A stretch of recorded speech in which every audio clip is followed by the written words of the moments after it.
I'll always stop and go and serve a customer if I can get the chance. In a store? 100%. So I said earlier, I love that customer service side of the business, but nothing gives me more pleasure than actually helping solve a customer's problem.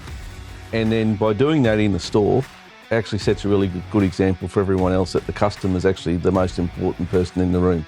If there's a customer I can see that's not being served or is looking for something and they can't quote, you can see by their body language whether they need help or not.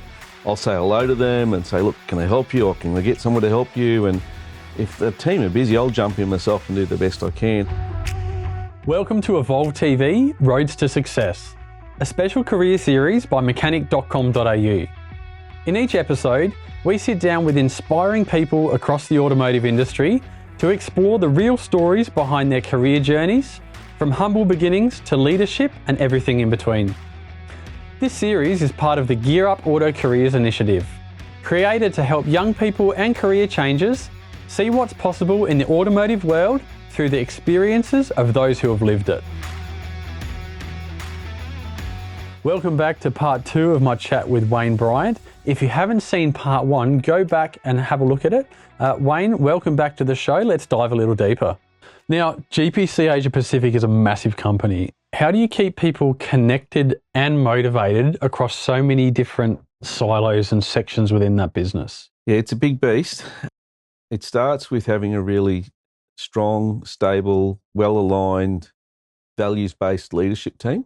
And I'm really fortunate to work with a group of people I think are probably among the very best in our industry. We all get on tremendously well. We challenge each other. We hold each other to account. And we've got a great leader in Rob Cameron that steers the ship for us. But we all work really hard. I think we're values-based people, and we set a pretty good pace and cadence, I think, for the team. One of the things that John Moller brought and Rob has taken another level is a planning discipline. And what that planning discipline allows us to do is to think about, what is it that we aspire to be, and thinking out 3 to 5 years in advance around what's our ambition for the organisation, and then stepping back from that and saying, right, well, if we're here today and we want to be there in 5 years' time, what are the logical steps we've got to take? And then, there's a lot of work involved in all of that, and volumes of information that comes together to develop a plan like that. But you've got to have an ability then to convert that to really simple sets of messages that everyone can understand. To your point before around speaking to different audiences, setting it at the top and then chunking it down. You can have a really complex, flashy, strategic plan that's obviously important for the board and the shareholders to understand, but you've also got to convert that to simple, plain English that everyone in the team can understand, and importantly understand their role. And what role do they play in us achieving that part of the plan? And then, communicating that to them initially, but then keeping them updated on our progress as well, and celebrating the successes with them along the way. And also, if there's challenges, what can we do to improve upon that? So communication is talked about a lot in leadership, and it's easier said than done, but you've got to keep working on the communication, and it can't all just be one way, because otherwise, organisations become tone deaf. They believe in their strategy and they communicate that out. But if they're not listening to their customers or their team or their suppliers and getting feedback the other way, you can't calibrate. So we work really hard on customer research, satisfaction surveys with their trade customers, supplier surveys, team member engagement surveys, to try and keep a check on, how are we actually doing in the eyes of those key stakeholders? It's a two-way street, isn't it? You need that feedback cycle. Yeah, and we know we're not perfect, right? We've got a good business. We've been around for over 100 years. We're the market leader, performing really well, but there's opportunity everywhere to do better. And then you say, well, then how do you do all that? There's always more opportunity than you can possibly get your handle on in one bite. So we break that down and prioritise and make choices and try to do better. But back to your point, it's everyone in the team. There's 8,000 people across the organisation. Wow.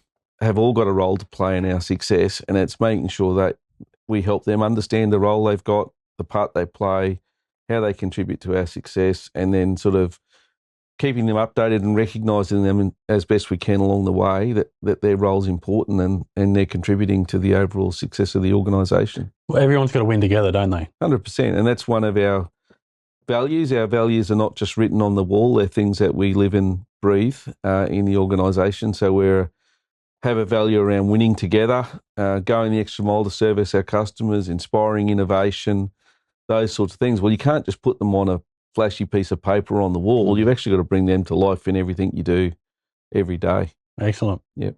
Wayne, what are some practical examples of that? What does that actually look like? Well, I guess one of the things that we talk about a lot in our business is being really customer obsessed. At the end of the day, we're all here. The only reason we're here is to serve our customers, right? That's what makes the world go around for us. So a practical example of that for me is a very simple thing. If I'm ever out in a store, and I do plenty of store visits, and it doesn't really matter who I'm with, whether it's a board member or my boss or my team, I'll always stop and go and serve a customer if I can get the chance. In a store? 100%. So I said earlier, I love that customer service side of the business, but nothing gives me more pleasure than actually helping solve a customer's problem. And then by doing that in the store, actually sets a really good example for everyone else that the customer is actually the most important person in the room. So it doesn't really matter whether it's the CEO or who it is that's with you. Could be the global CEO. If there's a customer I can see that's not being served or is looking for something and they can't quote, you can see by their body language whether they need help or not. I'll say hello to them and say, look, can I help you or can I get someone to help you? And if the team are busy, I'll jump in myself and do the best I can. And it probably sounds silly, but I really still enjoy jumping on the catalogue and finding a part. I can get a sale completed in the computer still, a bit rusty, not as sharp as I used to be, but it sort of also gives me an ability to get hands-on and use the tools that we're asking our team to use every day of the week. And you get some real-life experience what they're dealing with in the store every day. Yeah, I guess it helps you keep your finger on the pulse, and I guess also provides the opportunity to uncover any issues. I know safety is a big part of GPC and the Repco business. Is it good to be in the trenches and be able to interact with everybody? Yeah, you have to. Like that's where look. Otherwise, you can sit in the office and you're a shiny bum sitting in the office and giving out directions on what we want to get done. But actually, where the money all goes in the till at the store. There's no tills in our support office. That was a John Moller saying that he taught us about. And it's dead true, right? That's where the customer interacts with our teams in the stores. So if you want to get to the truth of the matter and understand what's really going on in the business, you've got to get out and about the stores or in the workshops with our customers and see what happens when they place an order, and whether it's on Navigator Pro or ProLink or on over the phone, and see what that customer experience is like for them when their clock's ticking and they've got the car on the hoist and they're waiting for the part and things aren't going well. That's when you find out whether you're doing a good job or not. Absolutely. And there's one thing to read a survey or a report and another thing to see it with your own eyes. Yeah, 100%. Now, you've been with the GPC business for decades. Was there ever a time you thought about leaving? Look, there's been some opportunities that have come up along the way where I've either been approached, I've considered once or twice, probably in the early days, around whether I'd go out and have a go on my own and run my own business. At about the time that occurred, I got a promotion, so that gave me the fulfillment and the next step. It was probably only, I think in the whole 34 years, there's probably only been one time when I got really serious about thinking about a world outside of the company. That didn't last terribly long. I had a change of leader, and in fact, Rob Cameron moved down from Brisbane to Melbourne to run Repco at the time. And I actually sat down with Rob and I was dead honest with him and said, hey, look, I've just been thinking about a life outside of Repco. Here's the reasons why. And if you and I can do X, Y, and Z together, then I'd really love to give that a red hot shot. And we shook hands on that. And I had a great couple of years working for Rob before he went on and ran our specialist business in GPC. So that was probably the only time really that I had a thought of leaving. But since then, I've really, all the way through, I've enjoyed the company. I love the brands that we stand for, the people that I work with, the people in our network. They're just salt of the earth human beings. Our customers are bloody good people. They're mums and dads putting food on the table. If they're running a workshop or even the car enthusiasts, they're just good people, and it's a good industry to be around. It's a resilient industry. And, I've had a brilliant run in my career, being able to take lots of career steps. So only really that one moment. There's lots of diverse pathways within the automotive industry. And it sounds like, those times where you've had that thought of, what it might look like to pursue another path, it sounds like they've been driven by opportunity, not frustration. Not this is too hard, I've had enough, I'm going to go backwards. It's been, what direction upwards can I see? Yeah, I think, look, if I was brutally honest, like there probably have been some frustrations along the way. Life's not all plain sailing, right? It's not. It wouldn't matter where you worked, whether you're in your own business or you're in a big corporate or a small independent business. I'm sure we all have our frustration. That's just life. Pick your hard, right? And I've had some of those times. That's not all been easy, and there's been times when I've probably been too hard on myself and got down on myself, and that's caused you to get into a bit of a psychological pattern that you need to break that and reframe things a bit. So I'd be lying if I said it was all. It wasn't some frustrations along the way. That's just life. But I think that helps you build resilience. And I also talked about, earlier, having mentors or people you can trust that you can talk to. Part of the getting through those times is being able to talk to people about it and share that, how you're feeling, what you're thinking, and they'll help you unpack that and talk it through. I find talking those things through is much better than bottling it up and trying to solve it all on your own. It sounds as well that perspective has a big role in that as well. You can be down on your luck, seeing it through a certain lens or a certain narrative, but by being able to unpack that with somebody else, it helps you see a broader perspective. 100%. Yeah, it gives you different perspective to look at it from. Reflect a little bit on why you're feeling the way you're feeling and what could you do differently to change it. Is it you or is it others? Do you need to have an honest conversation with someone or not? There's always different ways to look at things, and I found that really helpful. And then, I think the other thing is, this is not always the case for everyone, but I'm really fortunate. I'm working for a person in Rob, or when it was John, that I rate really highly. They're damn good people that I trust trust them with my life. Wow. And it's the same with my teammates. And I think when you've got a high trust relationship, it doesn't really matter what's going on. You should be able to sit down and have an honest conversation about it.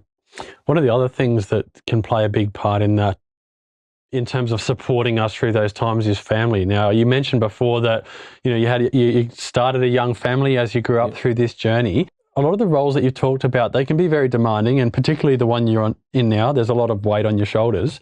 Tell me about how you've balanced the family life and work life, and how they've supported you along your journey. Again, if I'm honest about it, I haven't balanced it quite as well as I would like to have. So It's not easy. It's not easy. So along the way, I've made personal sacrifices to get to where I've got to, and it's probably only after the event I've realised that the amount of sacrifice that my wife's made as well. So if you think, packed her up and moved her to Melbourne with a 1-year-old child, and we didn't know anyone, and 11 months later she was living in Perth, where we knew one person, I think we knew when we went to Perth, outside of my work community. And being the kind of person I was, I worked, crazy hours, and I was away a lot, and I was really driven to try and, get back over east at some point and get closer to home. But I probably lost a bit of perspective on being a great husband and a great dad for a while. Now, fortunately, I was married to someone who's supported me incredibly. And she also knew the bigger picture of what we were trying to do. So she was bought into that. But I couldn't have achieved that without a great partner. And, truth be told, I've probably only realised that with a bit more clarity as I've got a bit older and realised, well, if I had my time again, I might have just managed things a little bit differently. So I'd just say it's not easy. It's you got to have a great partnership with your partner or whoever it is around you, and you've got to work at it. Yeah, she obviously believed in you. Yeah, she backed me. And we didn't do things. I didn't do things in absolute isolation. I mean, probably the toughest day was that one I talked about when I, went home from work and said, right, we're off to Perth. That was a bit, I would have done that differently. Impressive. Yeah, I would have done that differently this time around. But we've always done things together in partnership. There's no reason everyone can't win out of it in their own ways as well, as long as you've got that supportive network. Right? Yeah, correct. That's right. I think just, look, at the end of the day, I work hard when I'm at work. I'm able to do that because I've got a supportive partner in Sandy, my wife. Being successful in my job also brings other benefits. It helps me provide for the family in a way that I like to. And it's given us a lot of experiences and good times along the way as well. Yeah, you've got to look at the big picture. 100%, mate. Wayne, you've got a couple of young daughters yourself. For young people, it can be a daunting time navigating school and their career pathways. Do you have any advice for young people in terms of getting started? Yeah, well, it's a pretty high pressure environment these days. A lot of expectation on kids, and we are not all built the same. We don't all think the same way. We certainly don't all learn the same way. There's lots of different learning styles, and you get some kids who thrive on academia and study and are driven, to get the best possible ATAR score to get themselves into university, and you get other kids that are probably like me that found school really difficult. It was a bit of a grind to get to school every day and get through exams and suffer with anxiety and things like that, getting through the exams. So you weren't a star student? Not at all. Not at all. Maybe a C grade student, maybe average at best. Wow. Found it pretty challenging. So I'd say first things first, we're not all built the same way, but that doesn't have to define who you are. I think you got to we all find our swim lane in life. Find something that you're interested and passionate in and get after it, and you'll build in confidence and, get that momentum wheel going that I talked about earlier on. I think in our industry, at least, there's so many pathways. So if you are someone that was like me that found it difficult at school, you don't need to be an A-grade student to get into this industry in certain roles. I mean, I started as a delivery driver, but there's so many roles, whether it's in a workshop or it's in a distribution centre or it's in a parts business. I mean, I could just go on with so many different examples, hundreds of examples. On the other end of the scale, you might be a brilliant student and you're really academic and you've gone on and you've got a graduate diploma or a double degree and you're a law or psychology student and you can find your way into the corporate office and work in the legal department of a big corporate, or you could be in HR, hundreds of roles in HR and safety and marketing and merchandise. There's just the supply chain. There's roles galore across this industry, but it caters for all different types of people. So I'd not let school define who you think you are and put a limit on your potential. Yeah, it's not the end of the world, and you're a great case of that, from C grades to the C-suite, right? Yeah. Well, I didn't know that at the time, but as I've said a few times, is training up, doing the best you could every day, putting in the 1%ers, and then investing in learning and being curious about your learning journey all the way along. I think you can't go far wrong. If you could talk to Wayne in 1989, what would you say to him? I think I'd say, don't die wondering. Have a red hot crack. Give it your best shot. And most importantly, do what you say you're going to do, because that builds credibility and trust. I talk a lot about that. I think it's part of building your own brand and what you stand for. So that'd be keeping it pretty simple. But don't die wondering, have a crack and have a bit of fun along the way as well. You say don't die wondering. I mean, what's the underlying message in that? People tend to be in a role or in a position in life and they've got these ambitions that are sitting there, but they don't take action. What do you think? What do you think drives that? Do you think fear of failure? Maybe a little bit of risk aversion.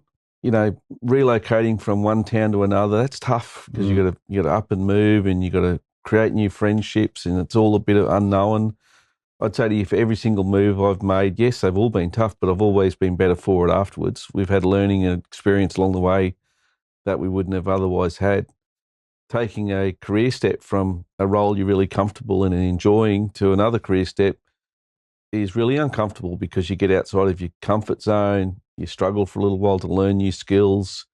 But again, 6 months later, you probably look back on it and say that wasn't that hard at all, and you've grown as an individual. But I think it's a risk-taking element, your risk appetite, and having a go at something new and different. It's all risky. Even staying still is a risky decision to make. 100%. I think that's just part of who I am. I think it's just whatever it is that comes my way. If I think it was going to be good for my development and growth, good for my career, and good for my family, then I'd give it a crack. Mm. Now let's talk about your legacy. What is it that you're most proud of, and what do you hope to leave behind? It's an interesting question. I think what I'm most proud of is what we have all achieved as a team.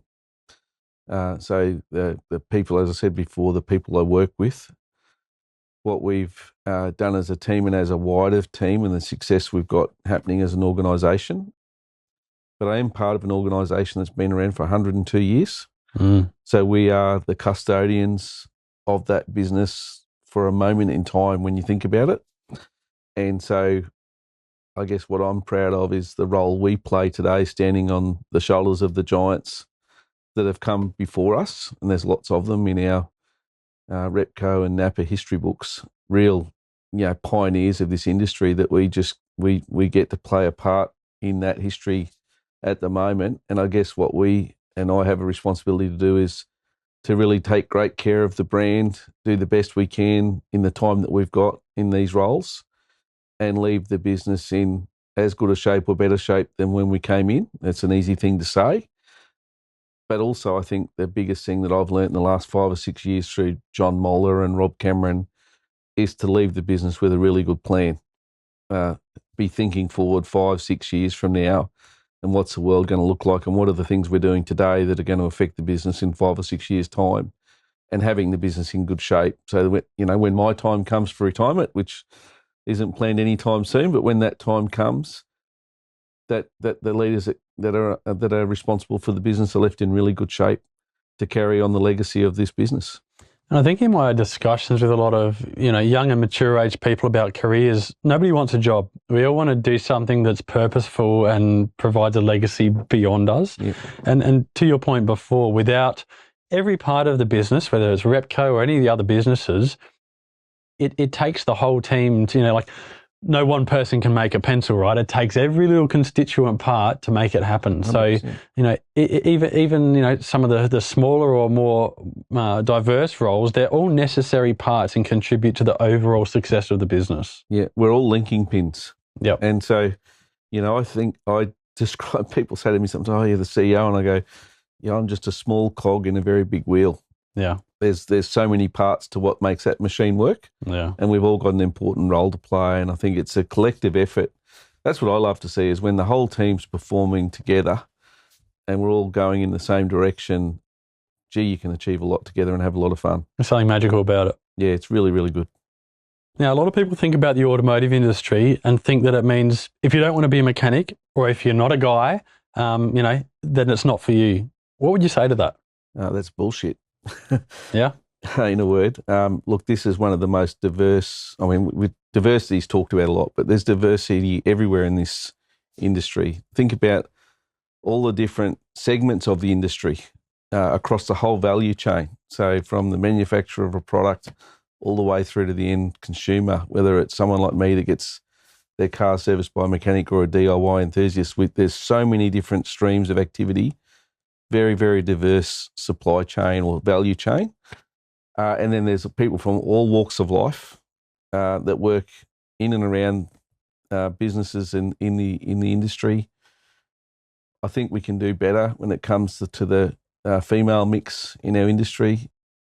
Half our population are women, but our industry's probably got a sub 20% female workforce, and I think there's loads of opportunities for more women to play a role in our industry. But I think there's opportunity abound everywhere throughout this industry. Absolutely. Now, Wayne, if you had to describe the automotive industry with just one word, what would it be and why? One word. One word. Gee, that's a big test at the end of a session, isn't it? Let's go with innovative. And I say that because, I think about a company like ours that's been around from the start of automobiles in Australia, and the constant innovation and change over 100 years.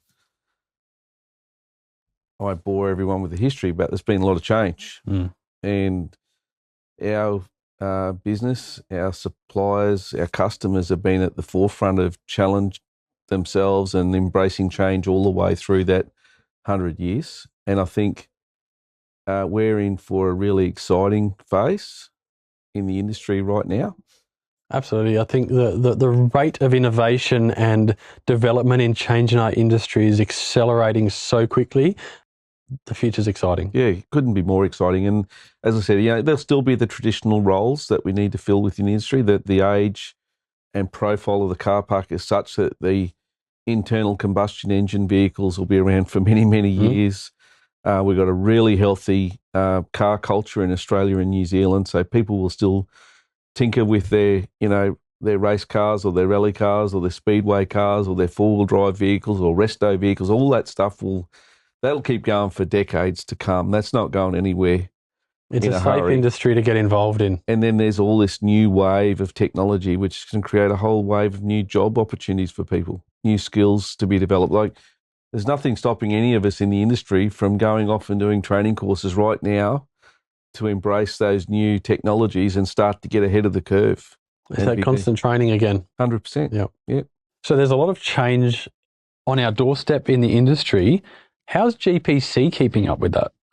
Well, look, we benefit from being a global organisation for one. So we're not just here in Australia and New Zealand trying to analyse what's going on. We've got businesses in North America, Canada, and all through Europe.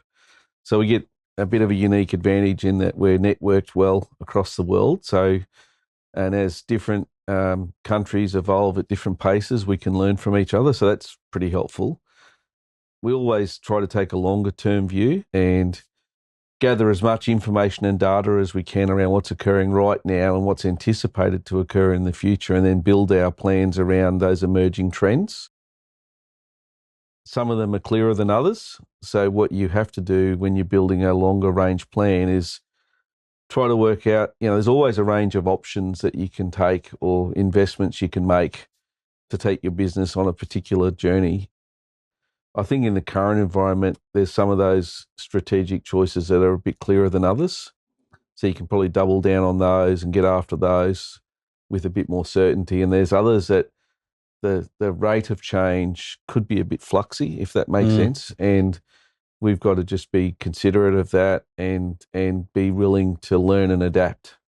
So, we might decide to do a certain thing, bring a certain type of product or service to the market, and it might work tremendously well, and others may not. So we've got to make sure that we're agile enough to learn and adapt. So you've got to have a foot in both camps. You've got to, I guess, it sounds like you're saying there's a safer option, but you've always got to be pushing the limit and being exploratory. Yeah, well, I think that's right. And that's what, if you see companies that are really innovative, they don't bet the whole farm on all the innovative things. They've got a really solid foundation that their business is built upon over many, many years, but they're experimenting with multiple different things and trying to stay on the leading edge of innovation. And we do some of that ourselves, but we also have partners that do that. So, it's not always about what you do in your business. It might be that you're partnering up with someone else that's actually better equipped to innovate in that area, but you're partnering with them on those things and learning and adapting your business model to that partnership experience. Now, we talked about how technology is evolving and changes in the vehicle car park. How do businesses such as Repco keep up with changes such as that? Yeah, well, I guess, again, you are continually scanning the market for information, and there's lots of information available if you go looking for it around. You just jump on Google or Chat GPT and type in a question and you'll get an answer around someone's opinion on EV or ADAS or any other technology. There's hosts of reports that are written. So there's lots of information you can consume to get a view. As I said, we leverage our global network as well and our supplier network to try and stay abreast of what we anticipate's coming down the road. It's not all clear though. Like there are new vehicle parts, new technologies, data packs and tools and equipment that's required for these vehicles, and it will evolve. I think the rate of change will probably speed up over time, but it's about staying in touch with what are the things that are occurring elsewhere in the world, listening to your customers, what are they seeing in their workshops each day of the week, and then responding really to the customer need. And, sometimes our customers don't always know what they need either. So if we've got learning from overseas, we can talk to our customers about that, share that with them, test it out, and then test and experiment with some products or services in the market and see what the adoption rate's like. Yeah, and in terms of customer and consumer behaviour, a lot's changed in 102 years. What do you guys do to keep pace with that in terms of meeting consumers where they're at?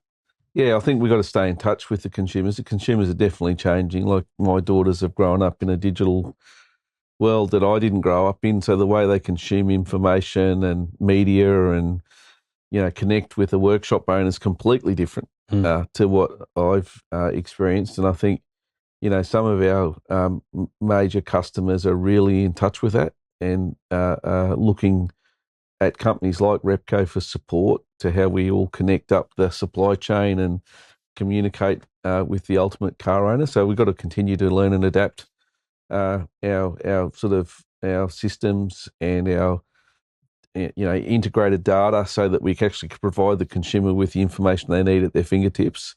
That's evolved a lot. As I said before, we've got a strong car culture here, so I'm not envisioning a world where people don't own a car and they only ride share, or I think there'll certainly be ride share and there'll be vehicles you can hire for a day and all of those sorts of things, but I think there'll still be a strong car culture here, and car ownership will remain quite strong, so I don't see that changing tremendously in the near term.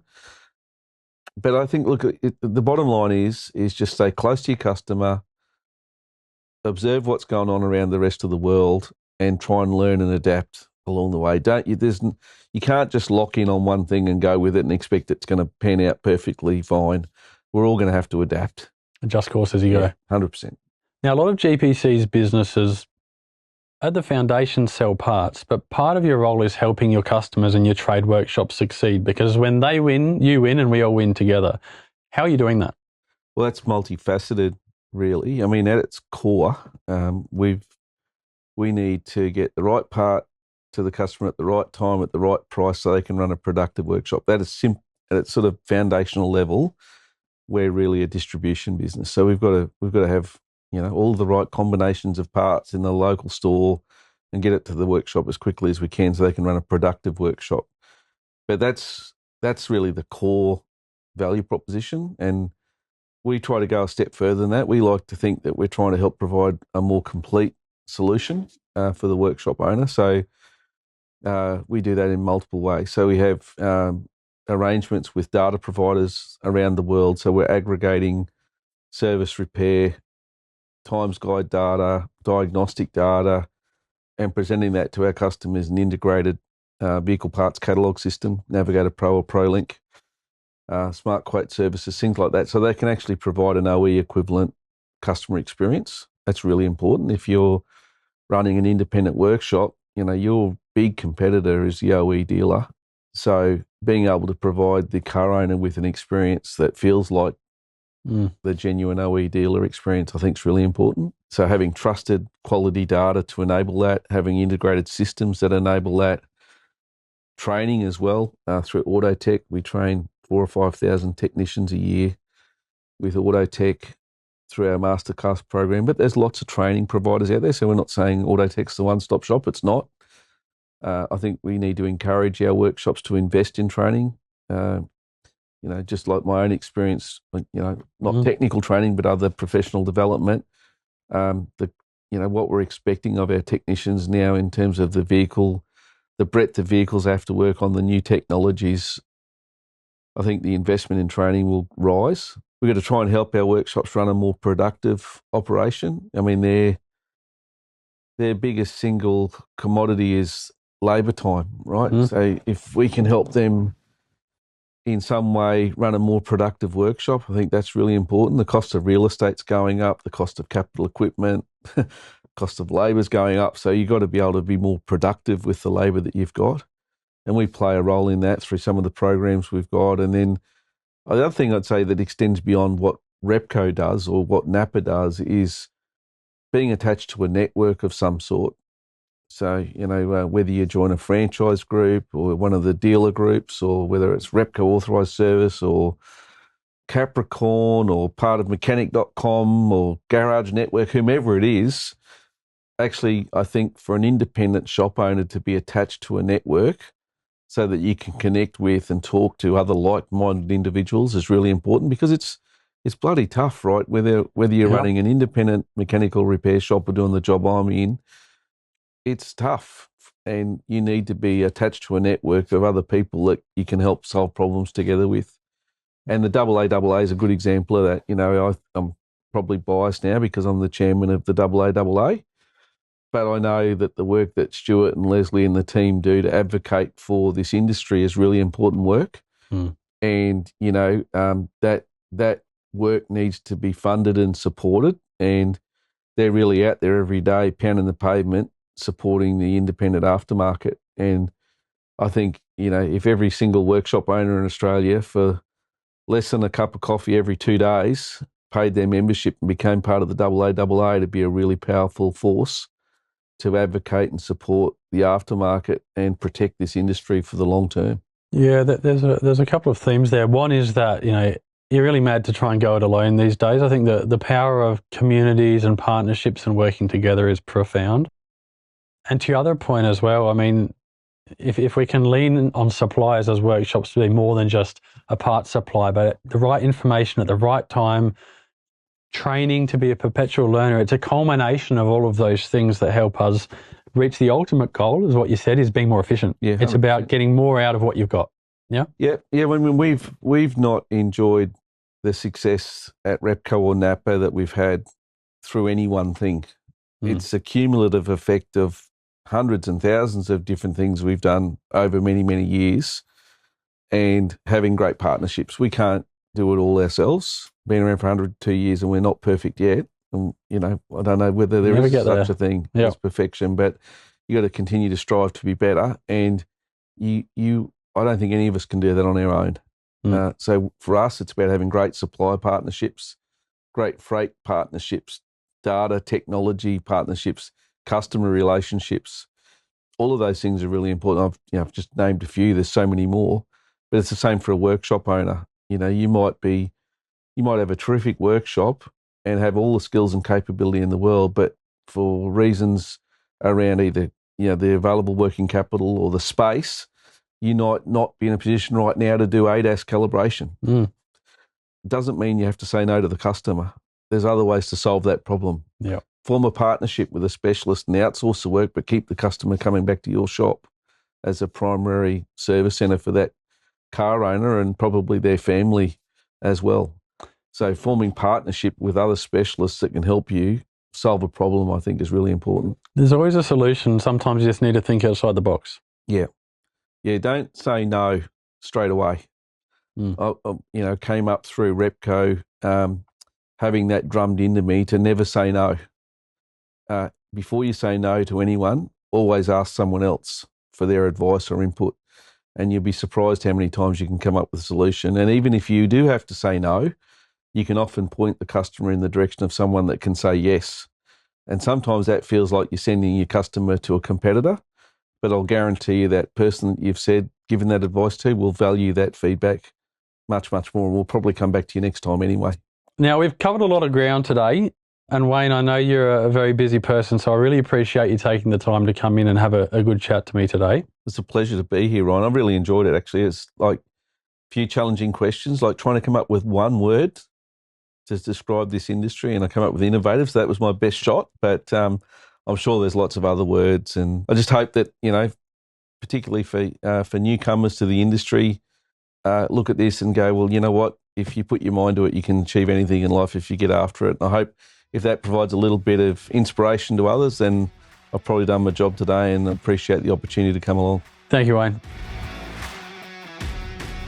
If this story inspired you or someone you know to consider a career in automotive, head to gearup.careers to explore real pathways, job opportunities, and more stories from across the industry. And if you're already in the industry, share this episode and help us show the next generation what's possible.